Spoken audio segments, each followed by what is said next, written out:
مرحبا بكم مشاهدينا الكرام في قناتنا ترند نيوز. لا تنسوا دعمنا بالاشتراك في القناة لمزيد من التحديثات والتقارير الحصرية. وفي خبرنا الترند لهذا اليوم، لقد تلقى الوسط الفني خبرا مؤسفا بدهس نجل الفنان أحمد رزق لسائق دليفري. هذا الخبر خلق صدمة واسعة في أوساط الوسط الفني وأثار الكثير من التساؤلات والانتقادات. الحادث الذي وقع وأدى إلى وفاة عامل الدليفري بدراجة نارية والذي تورط فيه نجل الفنان أحمد رزق الذي يبلغ من العمر 15 عاما وبالمرحلة الإعدادية، يتضمن الحادث تصادم بين دراجة نارية تقودها الضحية عامل الدليفري وبين دراجة نارية يقودها نجل أحمد رزق.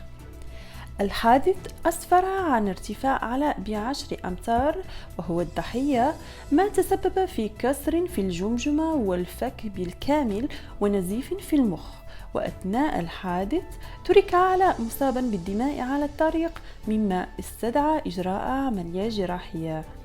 ولقد تم تحفظ الأجهزة الأمنية على نجل الفنان أحمد رزق بعد الحادث، ولكن تم إطلاق سراحه لاحقا بكفالة مالية قدرها 5000 جنيه. غير أنه وبعد وفاة الضحية عامل الدليفري يوم الجمعة الماضي بسبب الحادث، ستحول مجرى القضية إلى قتل خطأ وعقوبتها الحبس مدة لا تقل عن 6 أشهر.